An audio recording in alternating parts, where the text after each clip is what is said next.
Hello and welcome to Dialogue. The U.S. Supreme Court has granted an emergency request by the Biden administration for federal agents to cut through or remove the razor wire installed by Texas along the border area. Texas Governor Greg Abbott was defiant on the ruling, saying the state would not back down setting up the wire.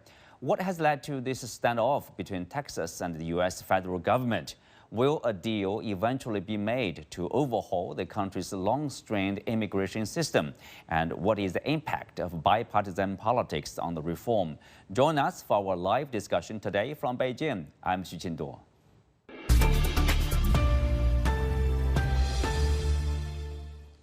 Joining me today are Joanne Cheng, intercultural critic and author, Einar Tangen, current affairs commentator, and Brandon Andrews, former Hill staffer and entrepreneur.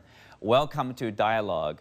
Joanna, I will start with you. For our viewers who probably, some of them haven't followed this issue closely, could you briefly tell us, what have been happening, on the U.S. border over the past couple of years under the Biden administration? Biden administration is right now defying American people.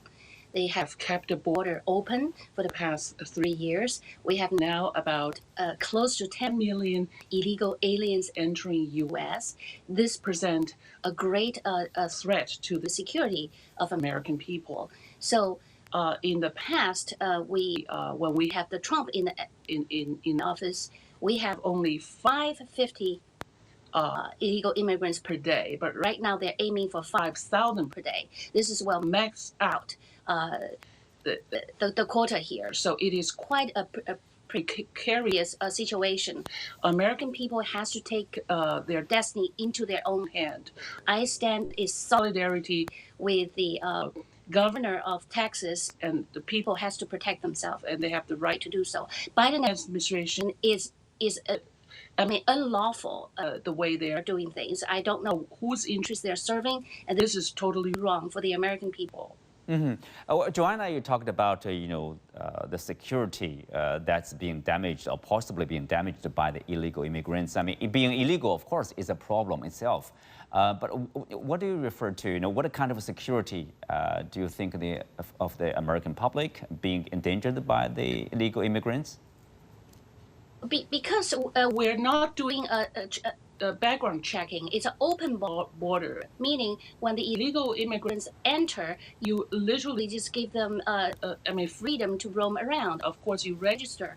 And we have cartel people, there is a sex trafficking, and there is, a lot of bad things is happening. A lot of people are in a terror watch list. So 70,000 people died out of fentanyl drug problem. So this presents a multiple front, multiple issue that presents threat to American people's life. Yeah, and this is very dangerous, very precarious. Yeah, all associated with this illegal practice over there, over the border. Anna, what's behind this influx of migrants, crossing the U.S. southern border?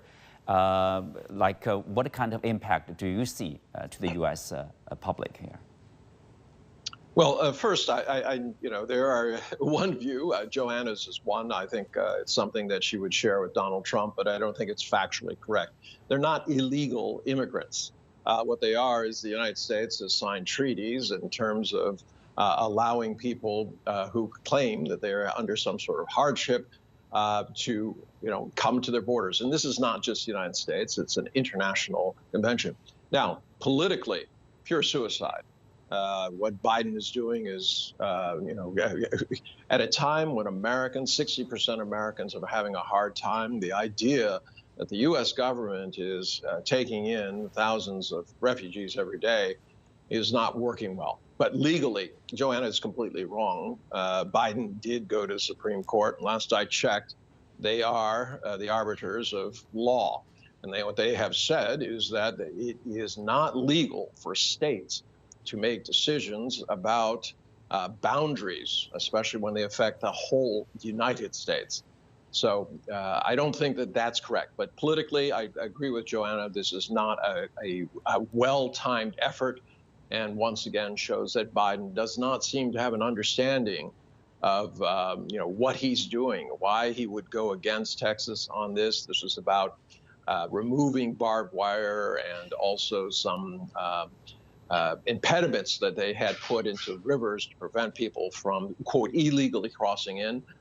That's fine. If they're coming in legally, that's very different. So, at this juncture, like I said, the law is on Biden's side, but the politics are not. Mm-hmm. Well, Joanna, as Anna said, the law is on Biden's side. From a legal point of view, is the Supreme Court's recent ruling, constitutional? Obviously, they grant the emergency request by the Biden administration. What's your take of that? We're talking about legality, but we forgot about the actual people's interest. And the Supreme Court is somewhat corrupt too. It's just because they're Supreme Court, it doesn't mean they make the right decision. Right now, I'm serious.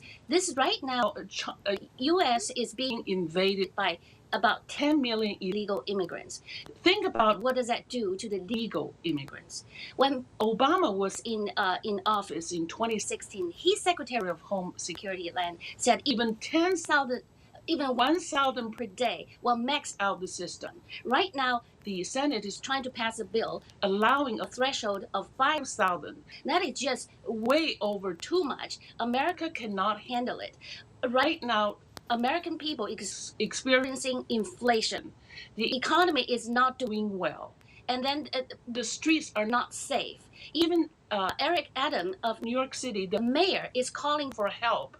And they can no longer house these illegal immigrants. They're asking high school students to go home and to give their school for the illegal immigrant to stay. Imagine how bizarre is this. Biden is really like a very sleepy Joe. And it's just very, very irresponsible, dereliction of duty, to say the least, if I could escalate it into a treason. And I think he's not far from it. Mm-hmm.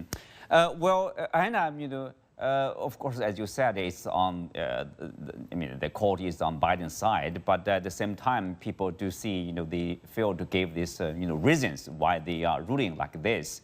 5-4. That's also seems like it's also like controversial, and obviously it's a dispute even inside the court. Yeah, the civil rights cases that did away with the Jim Crow laws, and were also 5-4. So this idea that somehow the system of government that Joanna wants to be part of is somehow corrupt or illegal, that is preaching secession. What Joanna is doing is in essence, advertisement for Donald Trump. This is all the talking points that he's pushing forward. Now, I would strongly advise people step back from the emotional side. I've already said, politically, it's suicide for Sleepy Joe, as she likes to call him. But the law is the law. It's just as if Donald Trump said that he engaged in secession, he will not be able to be president.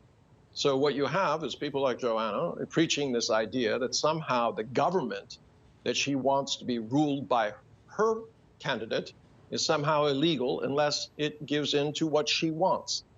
America is a very large and diverse place. It's been founded for 350 years. Its foreign policy has been questionable. Its current finances are just what some people and I would call a Ponzi scheme. But this idea that you want to abdicate for revolution is, I think, seriously wrong. Mm-hmm. We have Brandon Andrews, I was told. Brandon, welcome to Dialogue. And what do you make of this, the ruling by the Supreme Court? And also, what's your take on the fact that no reasons have been given in the Supreme Court's order here?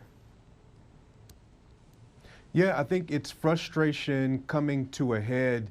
Texas is, of course, ground zero for immigration, especially illegal immigration in the United States. And there's a lot of frustration, not only from Governor Abbott, but from politicians, of course, on the border, and from everyday people living, especially in places like Eagle Pass. I think from a federal government versus state government issue, it's okay for federal government to say, hey, you need to follow this law, but it's not okay for federal government, especially in the opinion of, I think, Governor Abbott and others, to say you need to do this, but we don't actually have another solution to the problem. So the Biden administration, the DOJ, and others, Department of Homeland Security, et cetera, need to come up with a solution or a way out, an alternative for Governor Abbott. If not, he's going to continue with the barbed wire emplacements,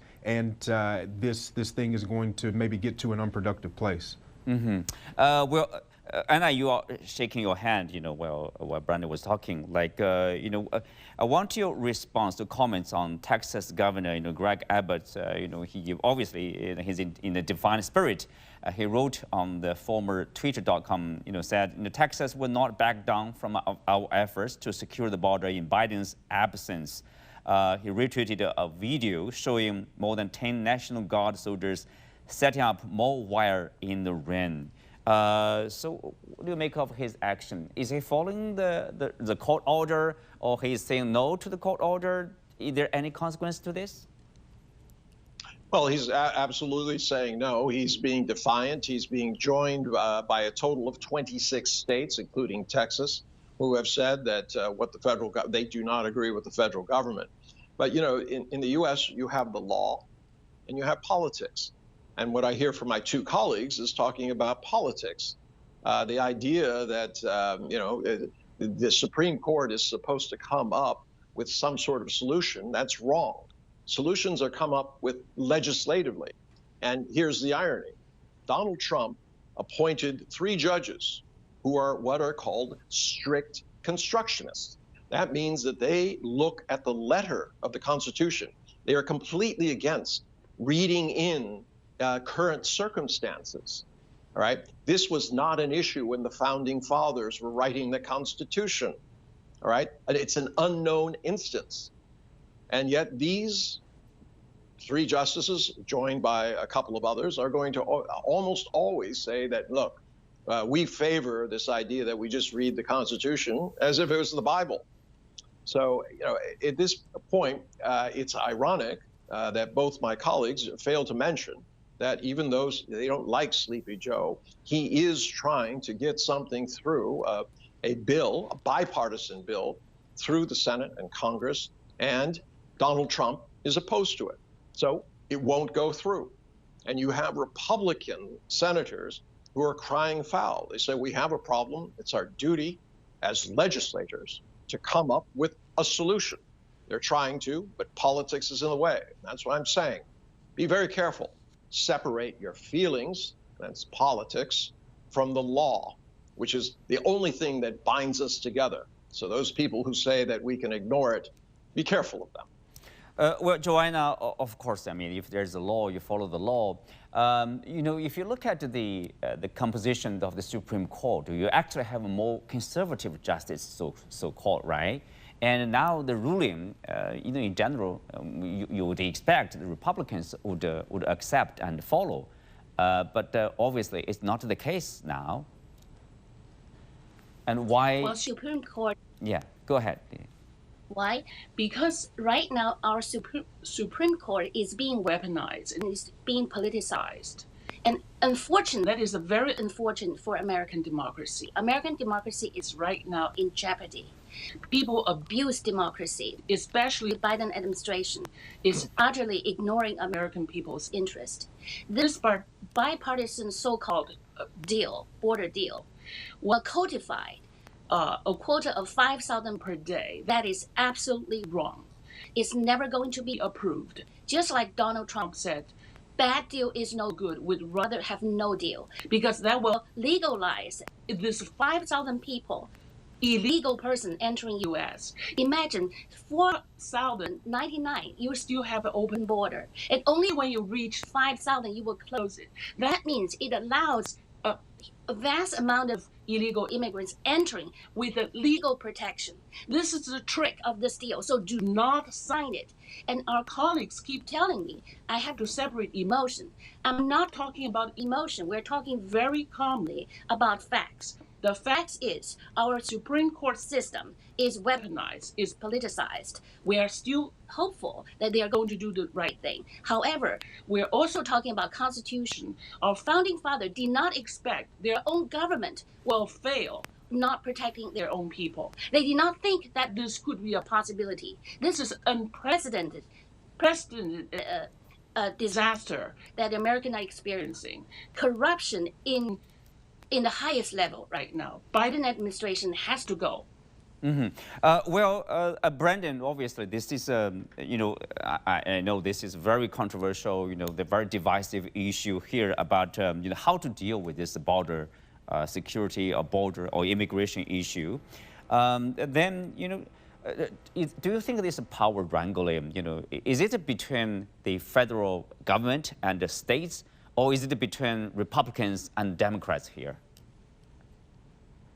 Yeah, I actually think this decision by the Supreme Court really wasn't political at all, to their credit. You can certainly question some other decisions that have been made recently, but this one, I do agree with the other guests, was pretty straight down the middle when it comes to taking a traditional view of the Constitution. But in terms of Republicans versus Democrats, you have to be careful here as Republicans, because if you continue to resist actually moving a bill forward, even putting something on the Senate floor to have the open debate and allow the public to weigh in, it reinforces the narrative that Republicans aren't interested in governing, that Republicans are a great opposition party, but they aren't a great party once they're in power. They're not willing to make the sometimes tough decisions, politically or otherwise, that are needed to move the country forward. It's saying, Republicans,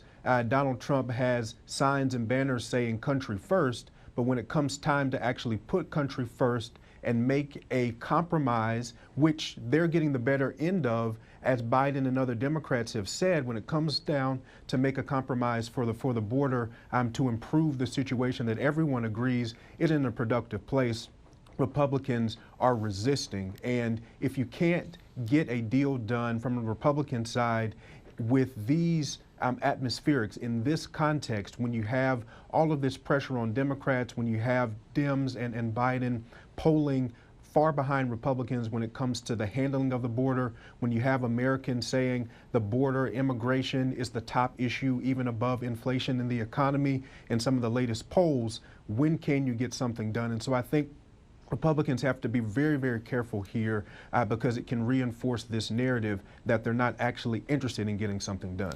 Then, Brandon, what are the reasons, for the Republicans not to accept or to help approve this the bill which is in the making in the Congress?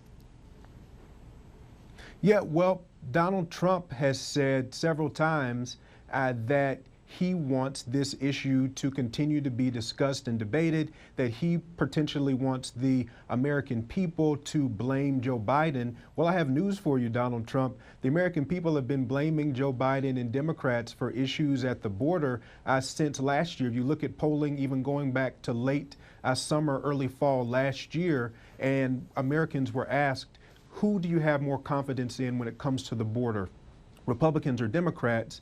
Americans chose Republicans by 50% and Democrats by 20%. That's a 30% difference, and that's before the recent headlines, and that's before some of the more recent polling. So President Biden and Democrats are already getting blamed for what's happening at the border.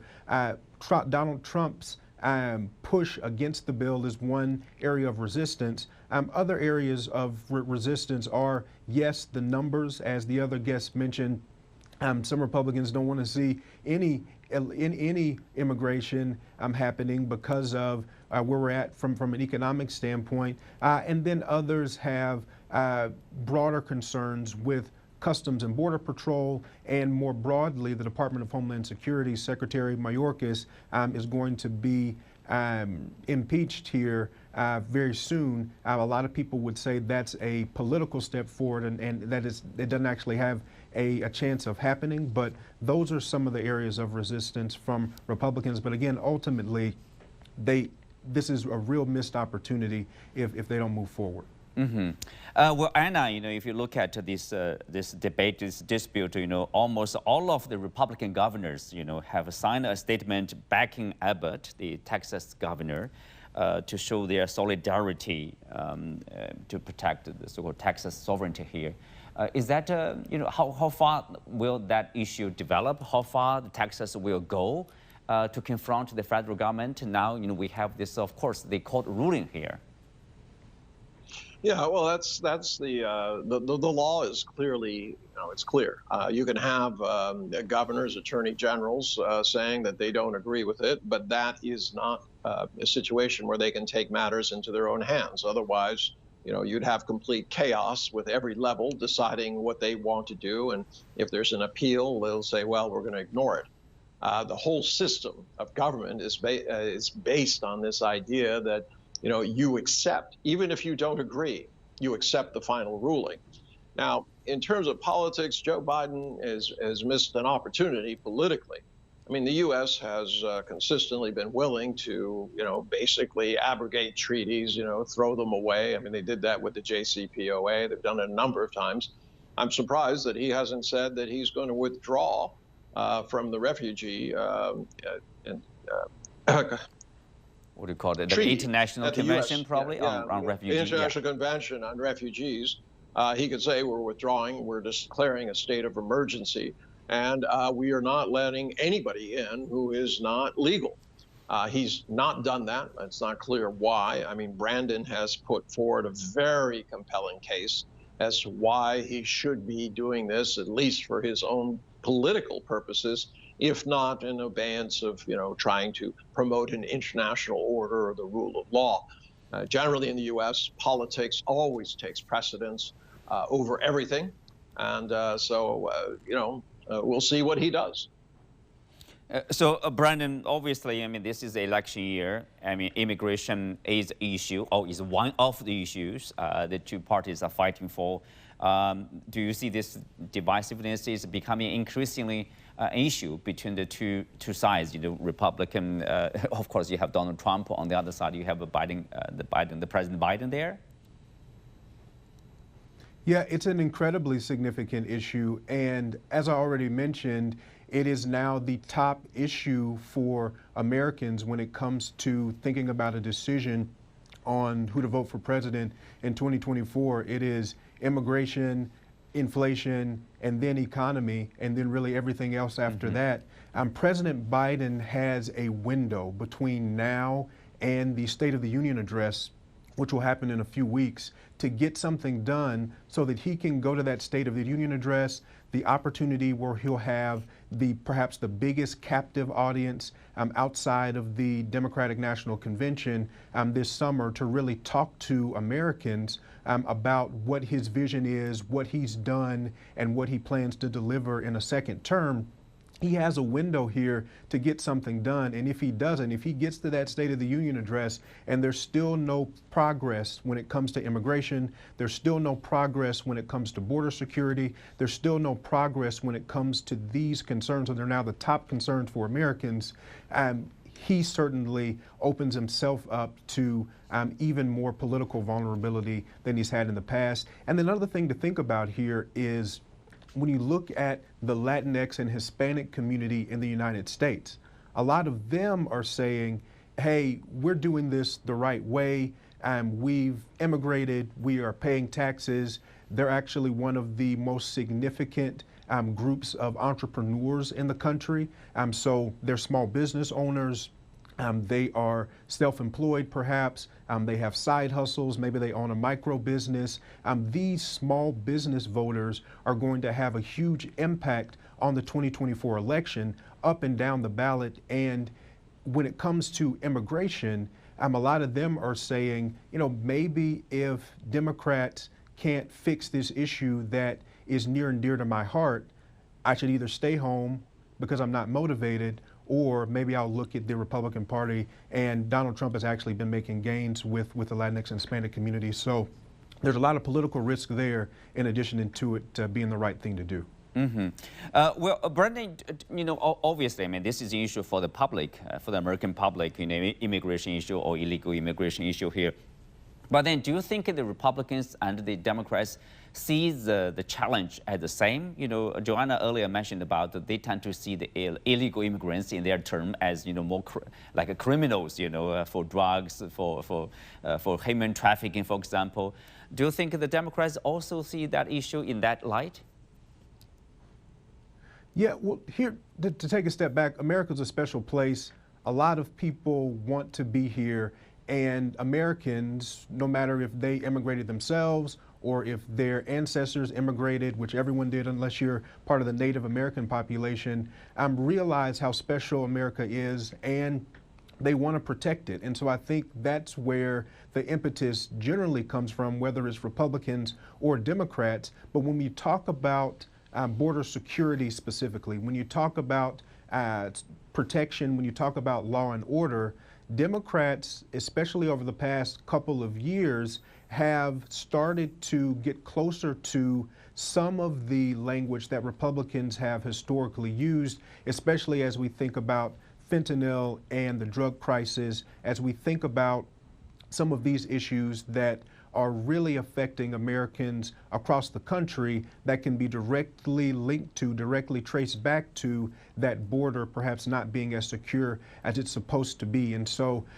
from a language standpoint, is there a difference in the way Republicans and Democrats talk about the border? Sure. But I think it's come a lot closer outside of the xenophobic language that Donald Trump and others have used in the past. I think when you talk about just security and the need to secure the border, the need to stop the inflow of drugs, et cetera, Republicans and Democrats are a lot closer than they have been in the past, at least in terms of the public statements being made. All right, we have Joanna. Joanna, earlier Brandon mentioned about that if the Republicans refuse to cooperate and pass the bill in the Congress, then there's a danger, in terms of the upcoming presidential election, that could be, some damage to Trump. To his chance of being, to win this, if he was, of course, selected as to represent the Republicans. And also at the same time, we do hear his former immigration advisor, Stephen Miller, told the New York Times, there's a much harsher version of Trump's plan to deal with the immigration issue. What is the consideration? Consideration is Donald Trump did fantastically with immigration securing the border. When he was in the office, our border was very secure. The projection of my colleagues here is not exactly very sounding. You think Donald Trump would not win the election because of a new bill is going to be passed? The bill is never going to be passed. I would not celebrate the passing of this bill, because this bill is a curse in disguise. You think it's passing a bill as if it's a solution, but it embedded something that's very dangerous to legalize illegal immigrants to be passing at 5,000 per day. We need to pay attention to this detail. 5,000 per day will max out the American system here. Secession, my colleague mentioned that before. I will never encourage secession. The Republic of Texas was founded in 1836. Then United States annexed it in 10 years later. So right now is a United States. I want every border to be secure and every state to be together. So it's a wrong projection of my colleagues and trying not to do these attacks. I think it's not even a political issue right now. It is a survival issue. This nation will never survive if the Republicans and Democrats keep fighting against each other. We have bigger threat and bigger issue to deal with on the international platform. I want everybody, please, look at the international landscape. We need to deal with that on a bigger platform. Well, thank you, Joanna. With that, we come to the end of today's show. Again, thanks to our guests. You can also find us on the CGTN app on YouTube. Thank you for being with us. I'm Xu Qinduo. See you next time.